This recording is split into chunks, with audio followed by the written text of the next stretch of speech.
Hi, my name's Benjamin, and I'm a movie addict.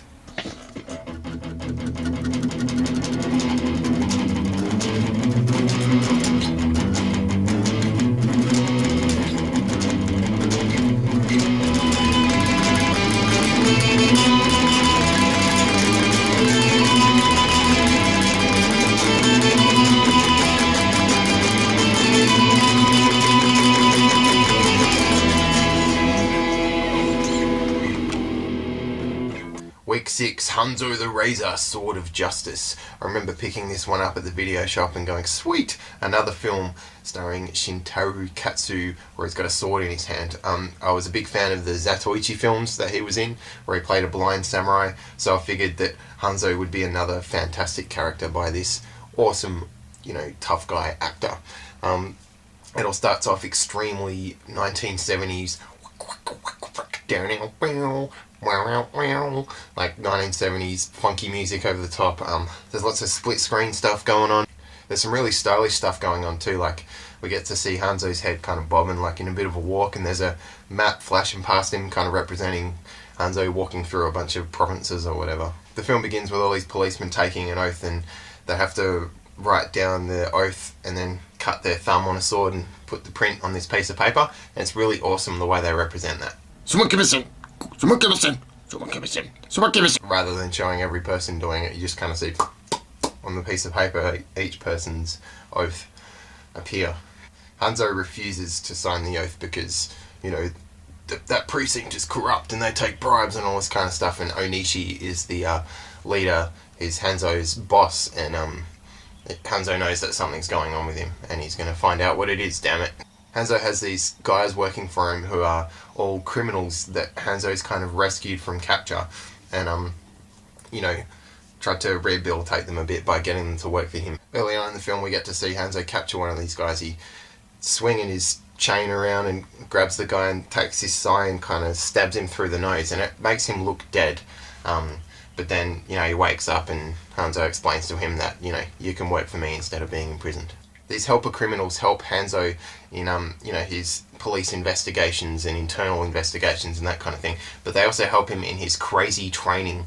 So there's something awesome about the samurai training scenes in these films. And Hanzo has the craziest stuff, He's like, oh man, that guy's so tough.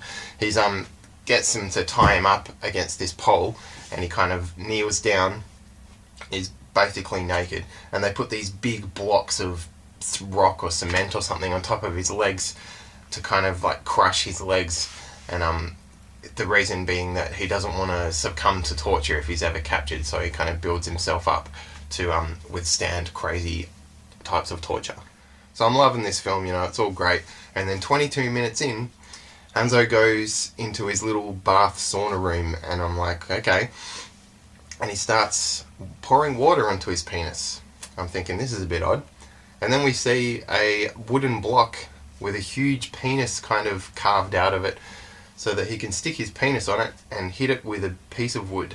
Then Hanzo proceeds to have sex with a bag of rice, complete with crazy close-ups on the rice kind of pushing against the camera every time he makes a thrust movement. That was it. That was the scene that kind of solidified this movie into my favourites, because I did not see that coming at all. The crazy sex stuff doesn't end there either. They find out that Onishi has a girlfriend who is also the girlfriend of this criminal they're trying to catch, and they bang on about the fact that she doesn't have any pubic hair in her vaginal region. He gets one of his criminal helpers to go under the toilet and watch her pee so that he can see that it's actually her, and all this kind of really pervy, creepy stuff. They capture her, and Hanzo basically is raping her, and first she doesn't like it, and then of course she loves it, and she's like, don't stop, and he uses this incredible interrogation technique to get answers out of women. The film continues, and we get to see Hanzo doing some more crazy training by punching statues and this kind of thing. And he's also got all these awesome traps in his house. Like he's got a lever in his bath where all these bars come down and this kind of thing. These guys who are disguised as firefighters come in to attack him, and all these swords come through the walls because he's kind of planned it so that this trap will kill all of them. So even though there's all the the crazy sex stuff that just boggles my mind and I don't know where it's come from. There's also all this really cool kind of samurai gear going on.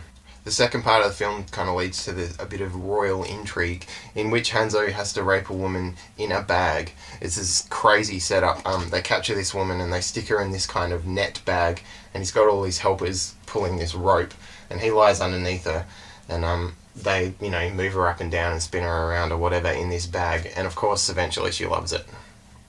Because, you know, women love being raped. It's really messed up. At an hour and 14 minutes, I guess that story's resolved. It doesn't feel resolved, but they kind of just forget about it. And then there's this little kind of mini episode, if you like, tacked on to the end where Hanzo's having some noodles at this noodle bar in the middle of nowhere, and these two children show up, and this little girl buys a bunch of sake because she wants to get drunk and she's really upset. Hanzo kind of follows them to see what's going on, and what it is the kid's father is really, really sick, and, you know, it's this uncurable disease or whatever, and so they want to kill him. He wants them to kill him, and she's so upset, and, you know, this kind of thing. But Hanzo saves the day. He says, "You go," and he sets it up. So basically, sets it up so that the dad has looked like he's hung himself, and then the children won't get blamed and all this kind of thing. And they're so happy for his euthanasia rescue. Yeah, which is really odd. And then he leaves and we get this cool hero song as Hanzo walks across a map.